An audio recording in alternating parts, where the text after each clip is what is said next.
Om Gajananam Bhutaganati Sevitam Kapita Jambu Palasara Pakshitam Umasutam Shoka Vinasha Karanam Namami Vigneshwara Pada Pankajam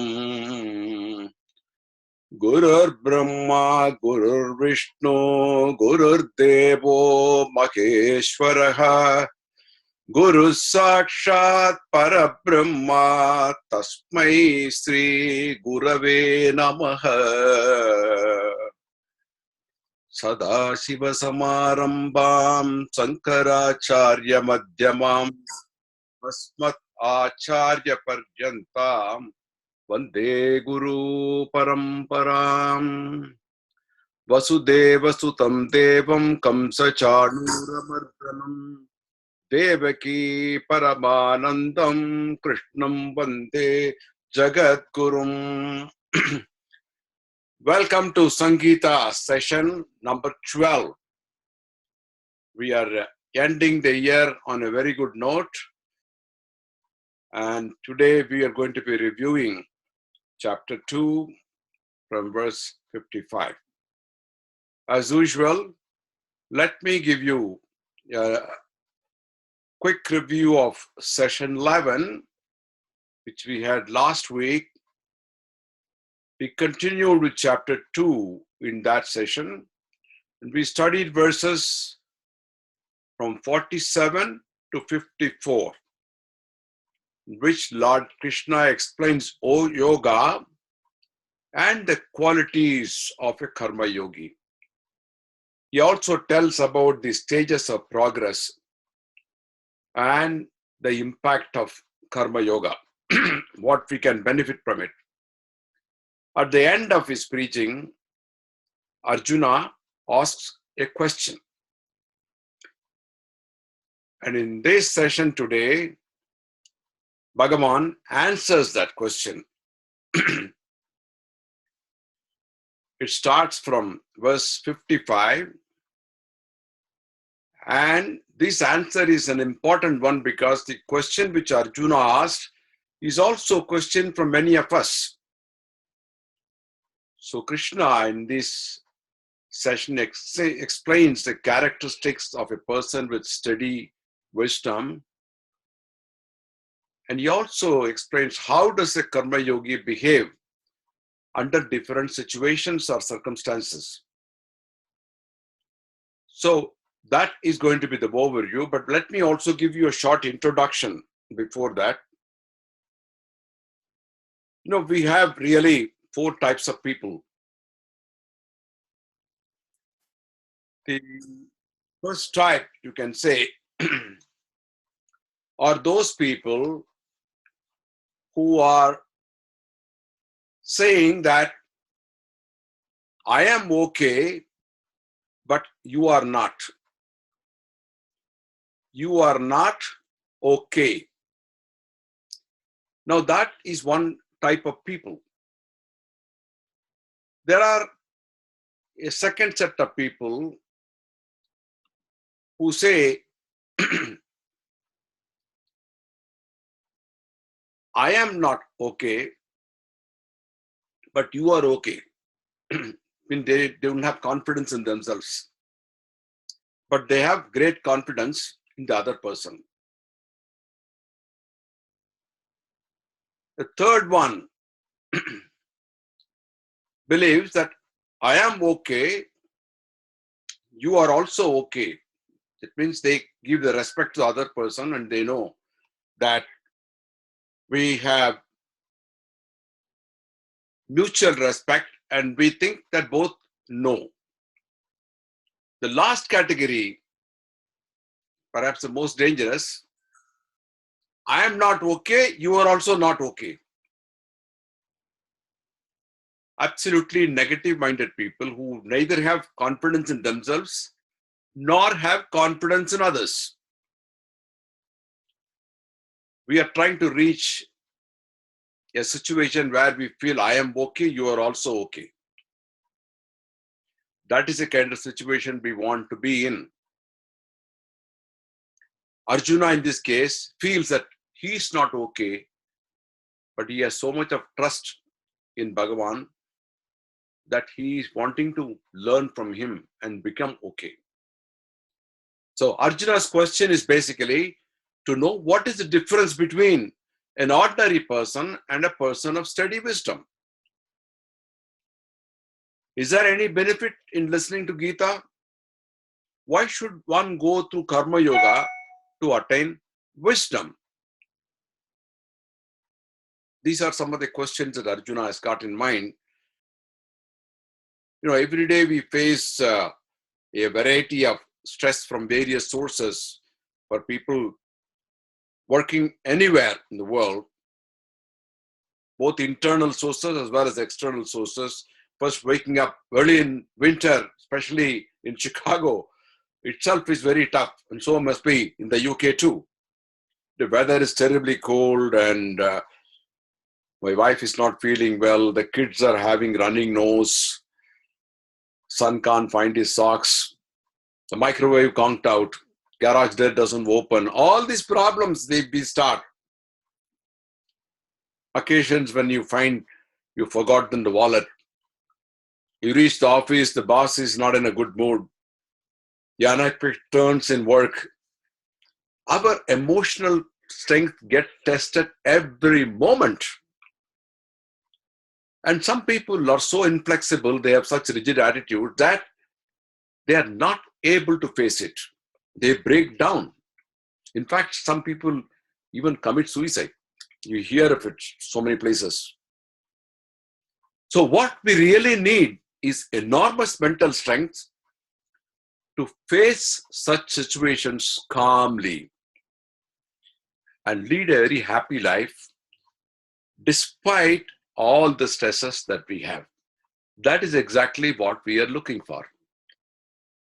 And that is what we would like to do. So, that being the case, how do we go about achieving that emotional strength? Karma Yoga is one of the paths.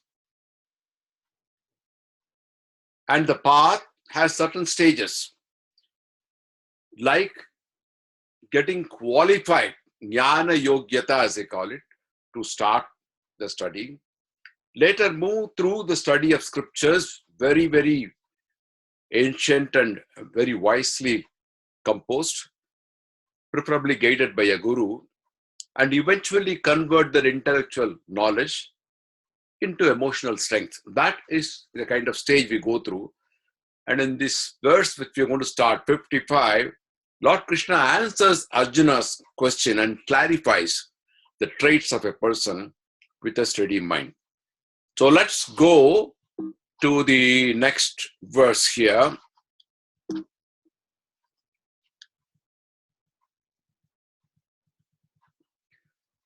Sri Bhagavan Uvacha Prajahadi Yada Kaman Sarvan Partha Manogathan Atmani Eva Atmana Tushtaha Sthita Prajnas Tado Vichyate.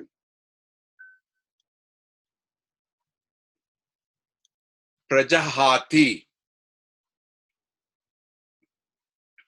gives up. Yada, when Kaman, desires for sense gratification. Sarvan, all. Very simple words you can easily follow. Partha, other name for Arjuna. That is why Krishna is called Partha Sarathi, the one who was a chariot driver for Arjuna, Partha Sarathi. Manogatan, of the mind, as the mind goes. Atmani, in the self. Eva, only. Atmana, by the self. Tushtaha, satisfied. Santushti, you say. Santosham. All these come from the word Tushtaha, satisfied. Sita Prajnaha. Prajnaha itself means wisdom, but Sitaha means steady. One who has wisdom like a rock. Sita Prajnaha, of steady. Tada, then. Uchyate, said to be. The Blessed Lord said, when a man completely casts off O Arjuna, all the desires of the mind and is satisfied in the self by the self, then he is said to be one of steady wisdom. Let's see what this verse really means. Krishna explains two important traits of a person of wisdom. Trait number one, you can see how it is going on. Prajahati.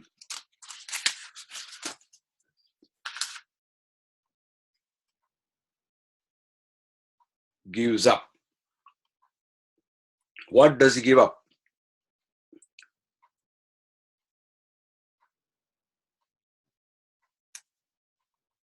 Kaman, Sarvan, Partha. Partha, of course, you can read out. Kaman, Sarvan.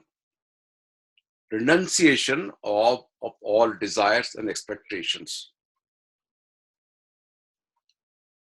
How can it happen? The other trait answers, Atman Yeva Atmana Tushtaha. Happy with himself. When you are happy with himself, you don't have any external desires. You have seen children playing with toys. I see my grandson playing with a toy. He is a picture of extreme joy. To him, nothing else is required. You offer him food, you offer him ice cream. No, he is very happy with himself playing with that toy. So Jnani is one who is happy with himself. He does not require any external aid to keep him happy. He gives love, but does not expect return love. So whether you attend a Gita class or not attend, a guru really doesn't mind it. So in many of these places you find the one who is a kind of jnani, he doesn't bother about even his physical characteristics. He could be tall or short, he could be a person with a bald head, gray hair, whatever. But he's quite satisfied with himself, contented. So the happiness comes from within like a fountain, and then he doesn't resort to any external. But Kaman Sarvan Partha Prajahati, which is when he renounces all desire. Does it mean that, I am going to be an inert person? Not really interested in life? No, you need to have legitimate desires. Like a mother has interest in her child. She desires her son to grow up. So she wants to give him food and make sure that he grows well. Even jnanis have desires. Doesn't mean you forsake all desires, but do have legitimate desires. Don't be greedy. Don't think I would like to be myself a billionaire and others should be poor. The desire to study and pray is there. Adi Shankara, who was renounced everything, he had a desire to teach Advaitam. So you can have desires, but legitimate desires. Having a roof over one's head. These are called Shuddha Kamas, clean desires, not unclean desires. So that is okay. So how does it go? How does a person go through different stages? The first stage is a qualifying stage, as I mentioned, where you have to get your mind pure, purifying the mind. That is called Chitta Suddhi. Following a religious lifestyle, not really isolating yourself from your daily work, but following a certain ritual. Like you brush your teeth in the morning or have a bath, recite some mantras within yourself and discipline your mind. The second stage, once you feel, yes, I am qualified to go further, study under a guru various scriptures like Bhagavad Gita, like Sri Rudrams, like Vishnu Sahasranamam, Lalita Sahasram. So many of them are there. So again, you become a prajna or a wise man, not still a person of steady wisdom. That is different. That is the third stage. Then you apply that knowledge to become an emotionally very strong person. As I said, turn the IQ into EQ. Then you attain that kind of a steady wisdom. Kanchi Mahapariva, he became a sannyasi at the age of 13. And he was studying in high school at the time in Villupuram.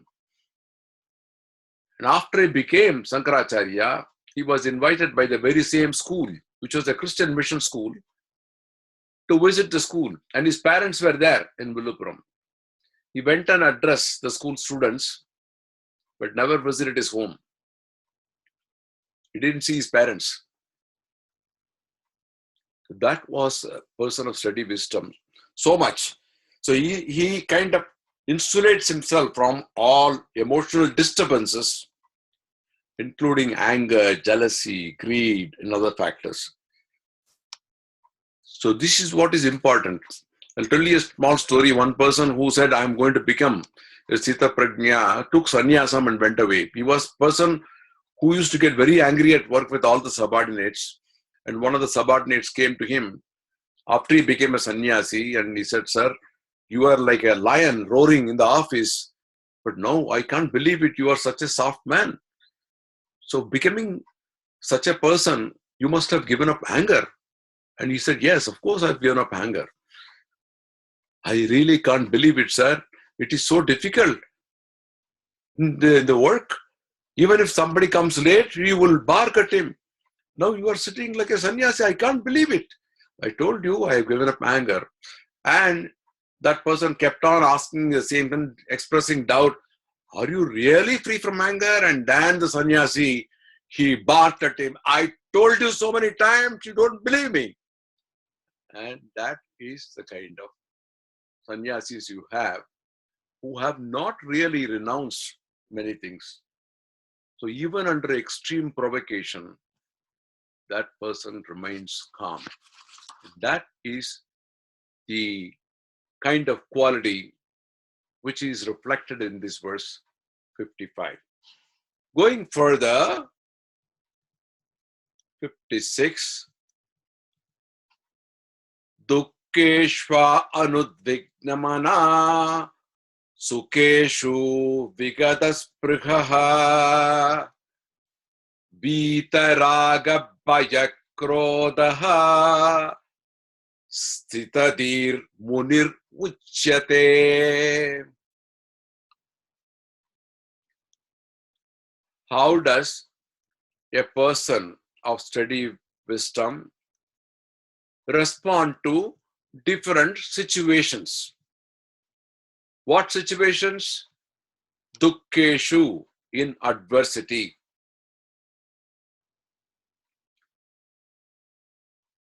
Anu mana.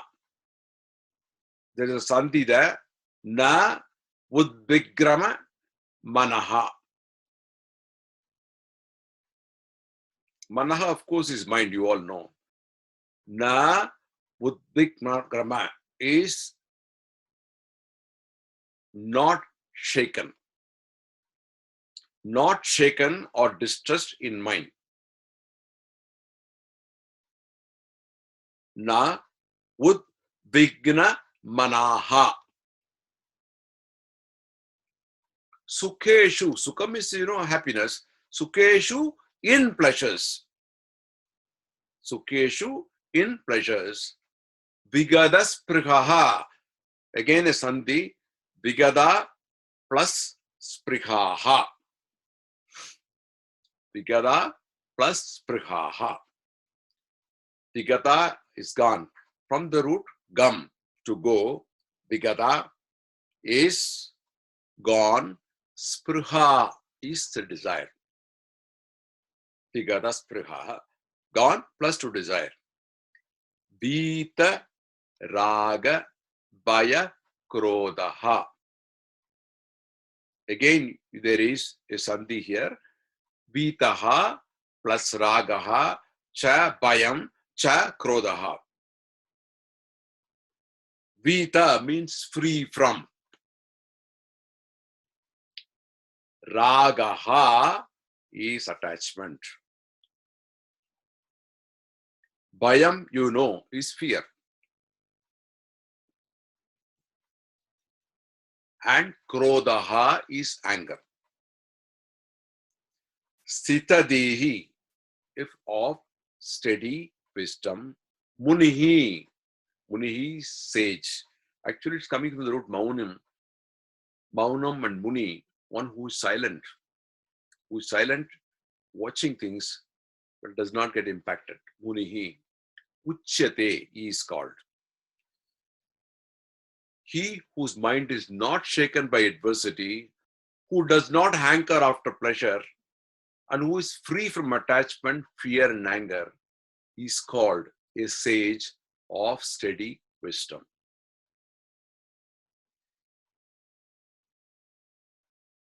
You know, in adversity, people break down easily. But what about happiness?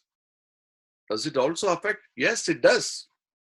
Extreme happiness, intense pleasure, sometimes leads to heart attacks. No, there's a joke they used to say about a heart patient and a cardiac surgeon who was trying to encourage him, and he told him, look, imagine good things, your heart will be good. So the patient asked, what good things? Supposing you get, let's say, $10 million in lottery. How can I get? I bought so many tickets, but I never got any prize. Just imagine, I say, just think that you got $10 million. What will you do with that money? You know, how happy you will be.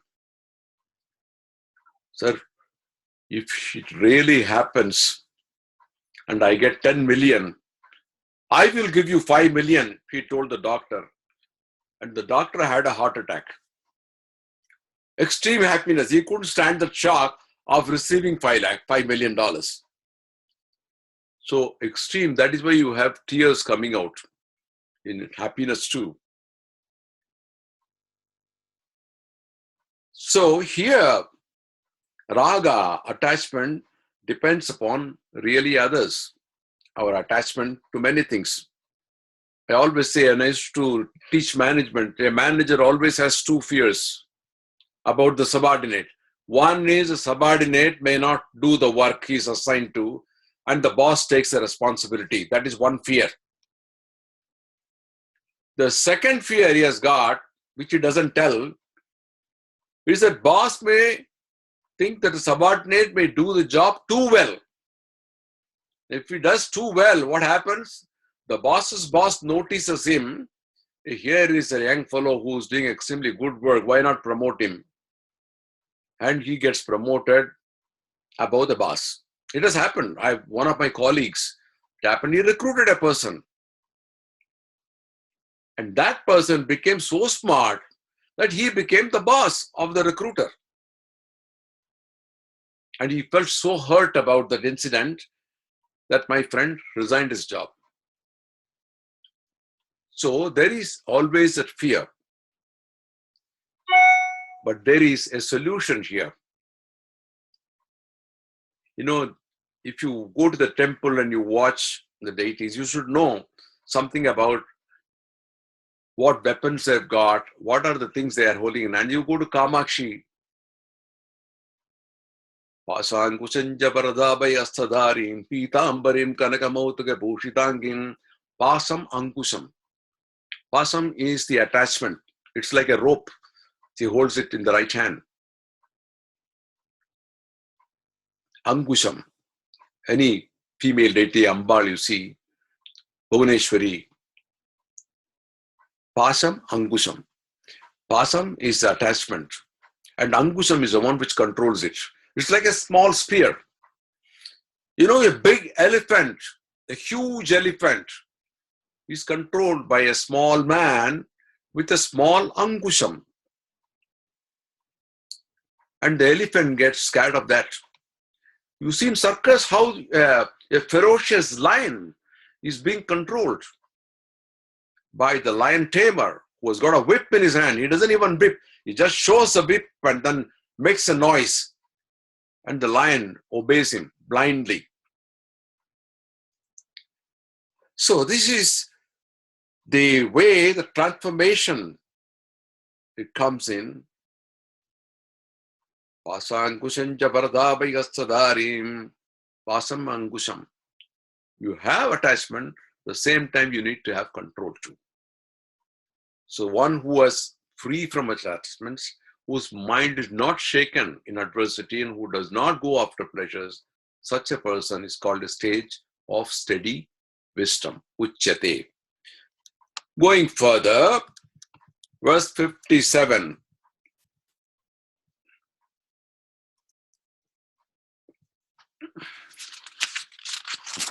Yaha sarvatran abhisnehas tat prapya shubhashubham nabhinandati nadveshti tasya prajna pratishtita. Is almost a repetition of the earlier verse 56. Yaha, he who, sarvatra, everywhere, anabhisnehaha, sandhi here, sneha is a root, which means to feel, to have affection. From sneha comes the word sneha. Sneham is friendship. Snehitaha is friend. Ana abhisnegaha. Ana is without attachment. Tat, that. Tat, again that. Prapya, having obtained. Subha asubham. When you recite it, you say subha subham, but it is actually subha asubham. Good or bad. Na, not. Abhinandati. Rejoices. Na, not. Dveshti, dvesham, hate. Dveshti, one who hates. Tasya, his prajna, wisdom. Pratishtitaha is fixed. He is everywhere. He who is everywhere without attachment, on meeting with anything good or bad, who neither rejoices nor hates, his wisdom is fixed. If you see lotus leaf, I don't know if you have seen it, lotus leaf floats on water, and sometimes you have globules of water over the leaf. The water doesn't stick to the leaf. It will be floating like globules. But still, it is on top of the leaf. So here, what it means, it doesn't get attached itself, but it's still there. A person of wisdom wants to meet with people, he wants to mingle with people, he wants to give love, but still, he doesn't get attached to them. Here again, the samatvam is stressed, the mind of equanimity. When facing subha asubham, good or bad, whatever, favorable or unfavorable situations, viewing people in the same way, without a feeling of hate. Many people may not talk out, but they display their hate through body language, which is very important here in this country. Even your expression, your eyes, the way you walk, the way you nod, every little thing, face is the index of mind. Your face will reflect whether you like a person or you don't like a person, whether you like a situation, you don't like a situation. So does this mean that a person should be totally inert like a stone? No.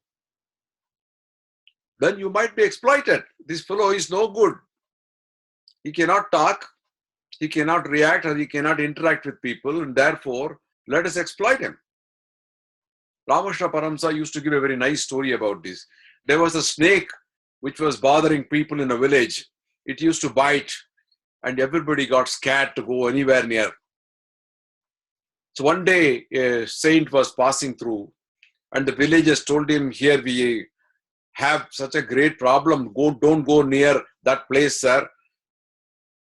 He said, why? There is a snake there which comes and bites our people. And some of them have fallen very sick because of that. And we can't do anything with that snake. Oh, I see. Okay.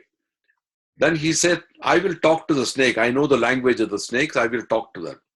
He went and called the snake out and told the snake, why are you doing this? You are biting people for nothing. What do you get out of it? So he said, well, I don't get anything out of it, but for my pleasure, I bite. It's my nature. So don't do that. It's not good for you, not for them also. Be a quiet snake and be a good snake. And the snake remained quiet. A week or 10 days later, the saint was passing through the same way. He found the snake was beaten up and it was bleeding, almost in the verge of death. He said, what happened? So you told me to keep quiet and everybody came and hit me with stone. I told you not to bite, but I never told you not to hiss. You have to show that you can produce danger.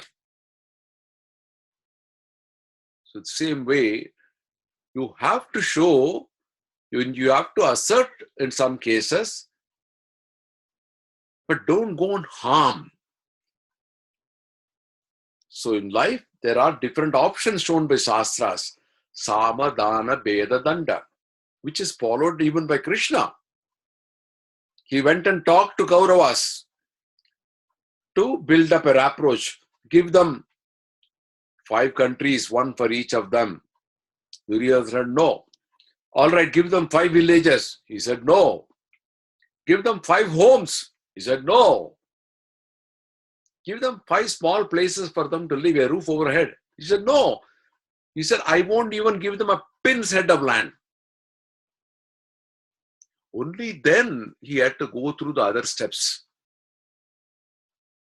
So there are methods of going through the stages. Take to thoughtful action.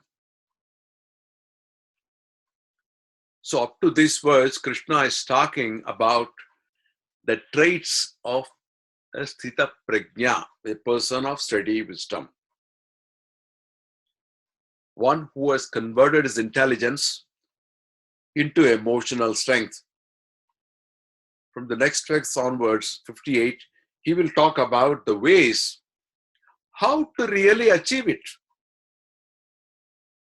What practices, what abhyasams, what sadhanas one has to do, what activities to become a person of steady mind. The route.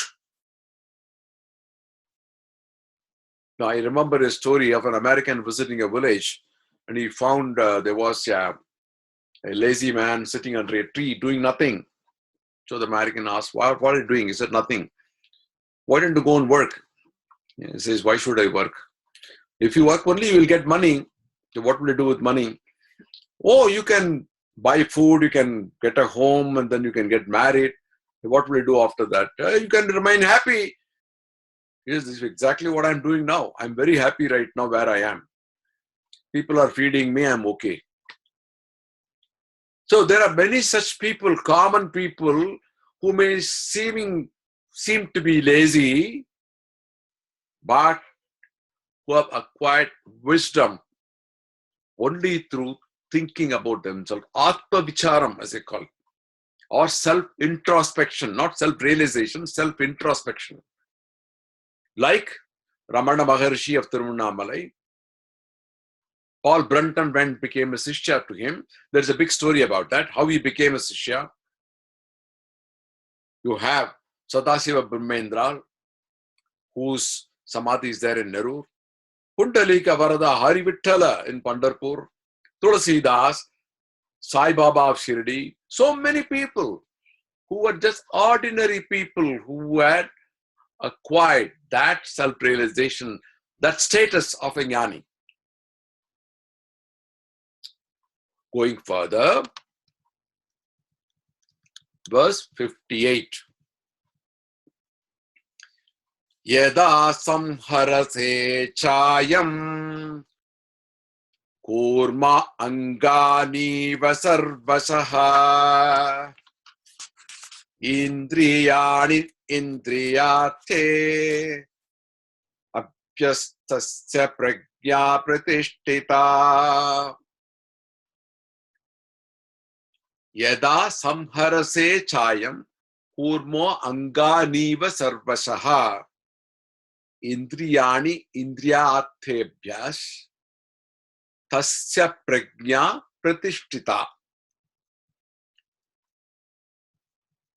So here Krishna starts talking about how to get those traits which we described earlier. Now here gives an analogy too, which is very, very appropriate. Yada, when samharate is withdrawing, retracting. Cha, also, I am he. Kurmaha is tortoise. Remember Kurma avataram of Vishnu. Angani, limbs. Iva, like sarvasaha, all sides. Indriyani, senses. Indriyartebhyaha, from the sense objects. Tasya, his prajna, consciousness or wisdom, pratishtita, becomes steady. What does it mean? When, like the tortoise which withdraws its limbs on all sides, he withdraws his senses from the sense objects, then his wisdom becomes steady. You know, man is the only living being who doesn't have any kind of protection built in the body to defend himself. Animals, most of them have something to defend themselves, like horns to the cow or a deer, an antelope. The elephant has a trunk, it can just lift somebody and throw it out. The ability to run fast for a horse, run away from danger. Fierce teeth and sharp claws for a dog. Fangs to a snake. But a tortoise, like a human being, doesn't have anything special to protect excepting the shell. The top shell is a hard shell. So when a tortoise senses any danger, what it does, I wonder if you observed it, I'm going to show a picture of that. It retracts all the limbs, the 5 of them, the head and all the 4 legs, 5 of them, it retracts inside the shell to protect itself.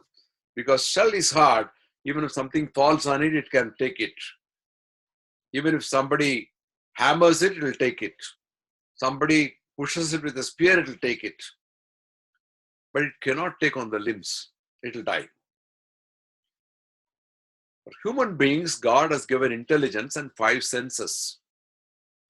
So like a tortoise, when you sense danger from external sources like arguments and troublesome situations, retract your 5 senses judiciously. Very important, judiciously. You see many people getting addicted to smoking and liquor and drugs, unable to control their senses. Isn't it true? Some cannot control their tongue. They keep on talking, sometimes very wild talks. Most people tend to be impulsive and react to situations. Some hold and nurse grudges. Oh, that guy, I know. Once he spoke against me and I'm going to not let him go. You see it also among politicians, right? They seethe with anger all the time. Here Krishna says, do not allow the mind to become violent. Do not allow. So you see, I'm going to show you the picture of the tortoise here. We can see On the left side, you have the tortoise with all the four limbs outside, and it is walking. The moment it senses danger, it becomes like a shell. It withdraws all the limbs. So next time you get upset or anything, just remember this picture, how the tortoise retracts, and then you know how it is. Okay, going further, verse number 59.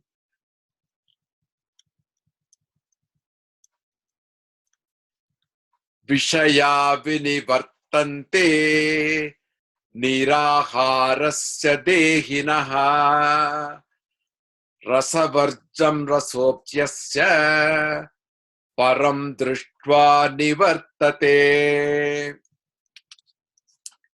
Vishaya, Vishayam, you say in Tamil, you say Vishayam.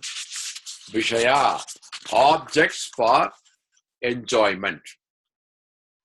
Vinivartante is turn away. Niraharasya is abstinent. Dehinaha from deham. Dehinaha is enclosed for the body, which means for the man. Rasavarjam. Rasam itself means essence, Rasavarjam is something which is the leaving the longing. Rasaha, taste, longing, desire. Api also, asya is param is supreme. You say Parameshwar, right? Parameshwar. Parat para. There is a song by Papanasam Sivan. Param refers to the supreme. Parameshwar, the supreme of all gods. Drishtva, on seeing. Nivartate, turns away. The objects of the senses turn away from the abstinent man, leaving the longing behind. But his longing also turns away on seeing the supreme. What does this verse mean? We hear and we see also fake swamis, yogins, who outwardly exhibit signs of wisdom, but their mind is not away from those objects. Their mind wanders free with cravings, internal cravings for pleasures. The real saint is one who has even turned away those cravings completely. I have seen Kanchi Paramacharya lying on the floor. He had no bed. He'll sleep for a couple of hours. He never even looked for any kind of, only one instance, one day a person gave spinach to him. Spinach. And he said in the kitchen they can cook it. And they cooked it and he liked it. The next 3 days he observed fast. People didn't know why. Then he said, that day I enjoyed that spinach and my mind sort of craved for it. I thought I should have it again. Then I said that should not be there. So to turn away that craving, I observed 3 days fast as a penalty to punish myself for the little craving. Such was the greatness of that saint. So even if we get rid of what you call the sensory addictions, mental addiction may still be there. I had a good meal at a restaurant. I don't want to do it again, but I think I feel like going there again. So only when param drishtva, when one sees the supreme power, discovering that anandam in his own mind, like a child I mentioned, does he really go towards the steady wisdom? So you have to also take away that addiction in the mind. Once my grandma traveled in third class compartment unreserved. And I asked her, I received her at the station, and I asked her, how did you enjoy the travel? She said, oh, I enjoyed very much. It was like almost rocking the boat. And it was gentle, like a lullaby singing. The noise was so nice. And she enjoyed. She never felt that it was unenjoyable. A lot of people complain, but the one who didn't complain. I still remember that incident. I think that's the way things are enjoyed. Going further, but verse 60. Yatato hapi kaunteya purushasya vipasritaha indriyani pramartene haranti prasabam manaha. Lord Krishna, he deals with two aspects of a man with steady wisdom, Chitta Prajna. One is about the traits, what are called lakshanas. And the other is how to develop those traits, the activities that need to be followed. They are called sadhanas. We've already talked about so much about sense control. But how to really control it, the steps, they're not easy. Because even very wise people get carried away. Like Vishwamitra and Menaka. Like Sita found the golden deer in the forest, which created a Purana.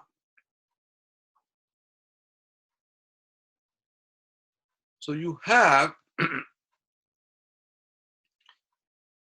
therefore, emotions which go violent. He says the turbulent senses. Yatataha is the root yat. Yatnam comes from that. Prayatnam also comes from the root yat. To strive, to work hard. Of the striving, he indeed, certainly, api, even in spite of.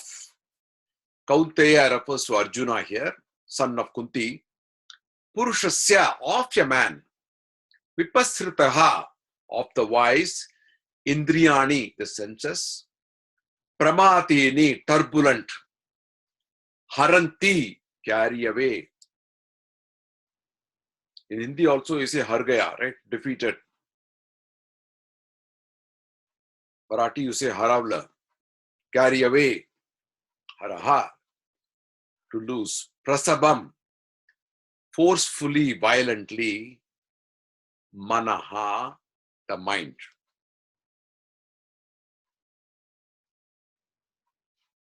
Indriyani pramatini. Pramatini. Mata. Mati.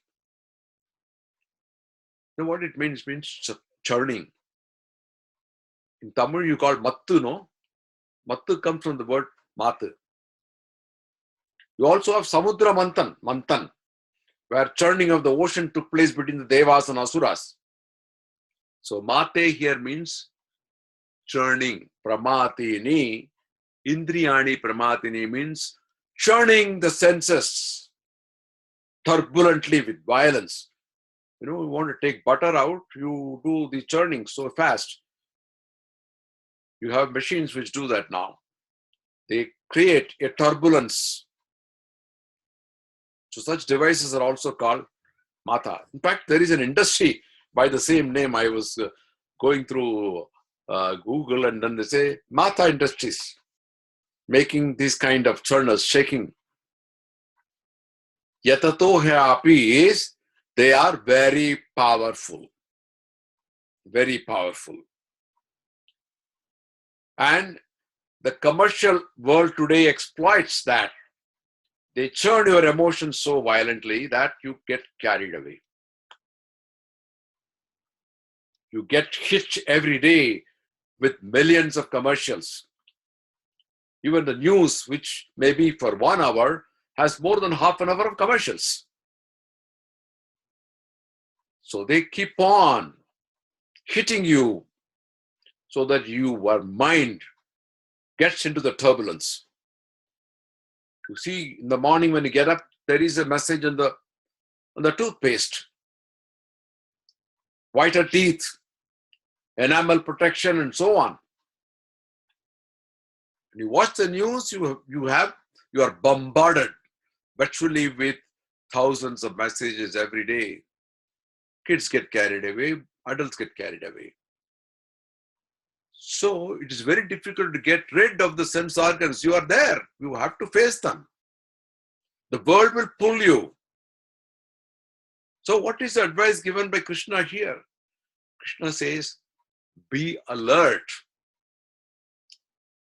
The turbulent senses, Arjuna, violently carry away the mind of even a wise man, even though he may be striving to control them. Let's face reality. So be alert. You have advertisements, but don't get carried away by them. People will tell all that story to sell that product. But whether it is really true or not is something which you have to determine. That is where your intelligence comes in, and you have to be alert of such messages. So having said that, let's go to the next one. Verse 61.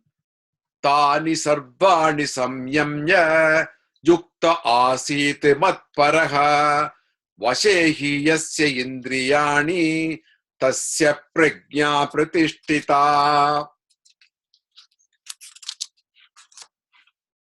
Use the sense organs as instruments to steer you in the right direction. Tani, them, sarvani. Both pronouns, connecting the previous verse, and they both refer to senses. Tani sarvani, them all senses. Samyamma is having restraint. Yuktaha, joined. I mentioned this before also, that yoga comes from the word yukta, to join. Asit should be mat paraha, intent on me. Vashe, under control. He indeed, yasya, whose indriyani, senses, tasya, his wisdom or consciousness, pratishtita, steadfast. Having restrained them all, he should sit steadfast, intent on me. His wisdom is steady, whose senses are under control. Mat paraha is meditate upon the supreme power. Krishna or any deity, it is not necessary that you should have only Krishna. You can follow your favorite deity. In fact, there is a beautiful Geetam, Gopika Geetam, we sing in bhajans. It is coming in the Dasamaskandam of Bhagavatam. Nakalu Gopika Krishna Nandano Bhavan Akila Dehinam Krishna Antaratmadre Dikanasartito Krishna Vishwaguptaye Sakavude Vivan Krishna Satvatam Kule. So the first two lines shows the equanimity of the gopis. They say, oh Krishna, you are not the exclusive baby of gopis, but you belong to all, soul of all beings. Antaratma. So you can choose your deity. Mat paraha, meditate upon the supreme power. That is one way. In physics, we see there are two forces. One is attraction, the other one is repulsion, right? In human life also, you have sensual attractions, attachment, causing them. How to repel it? Lalita Sahasranama has got a very beautiful verse, which you're going to recite tomorrow.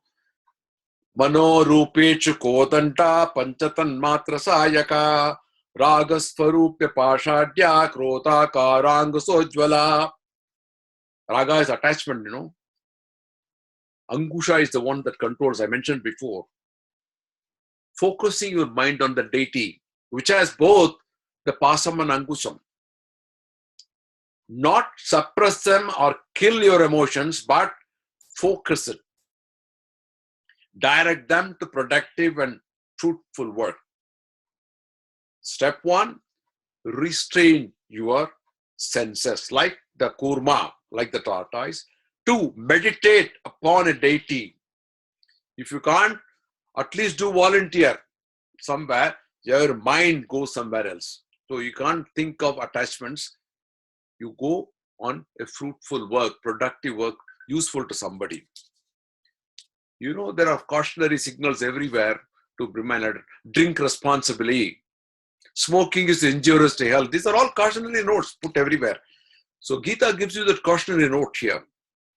Focus your mind on something which will restrain your senses and meditate upon any deity of your choice. We have time for one more verse maybe.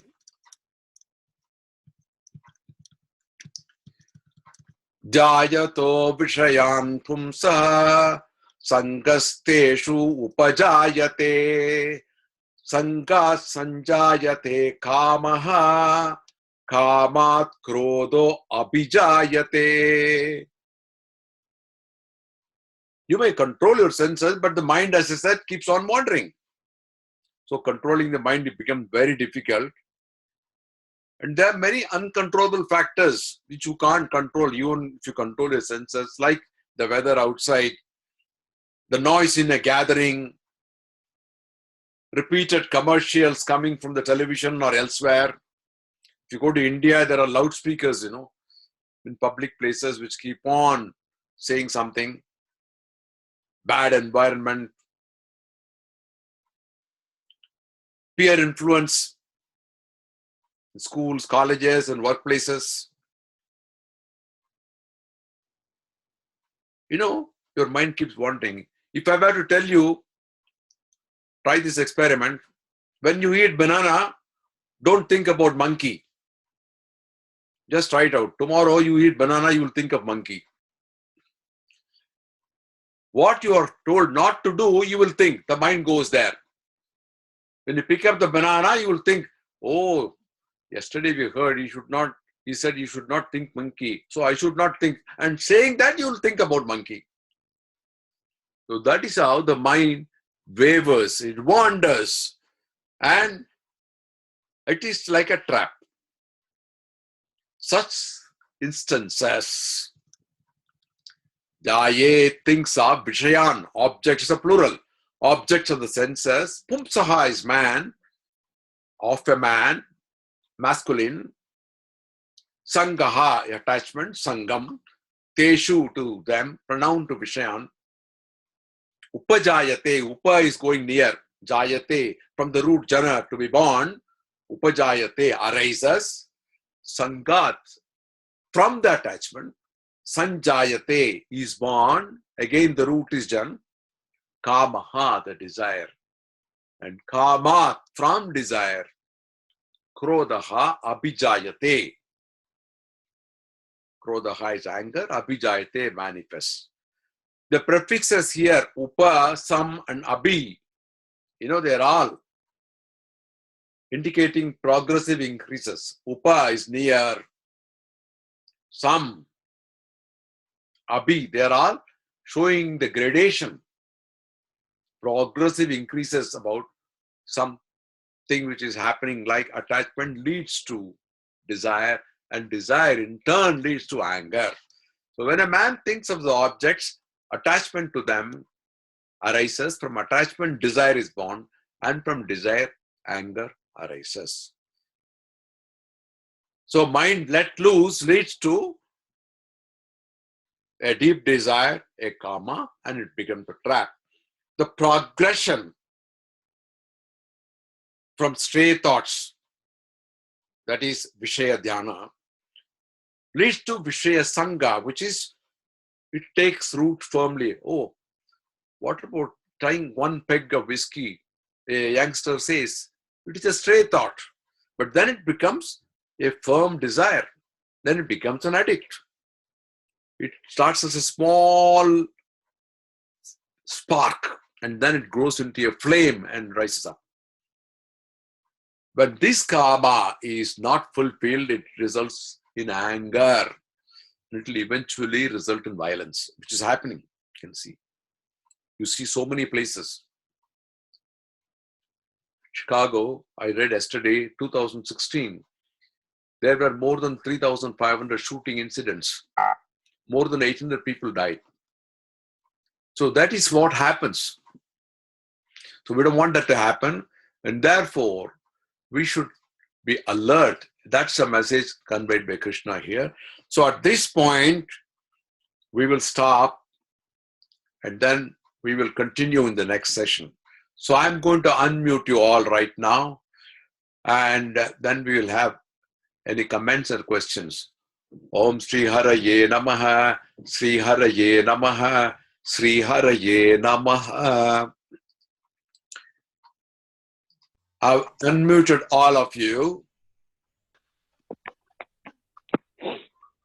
Namaskaram Guruji, this is Jayakumar and Nirmala. We've just joined over audio today. Oh, thank you, Jayakumar.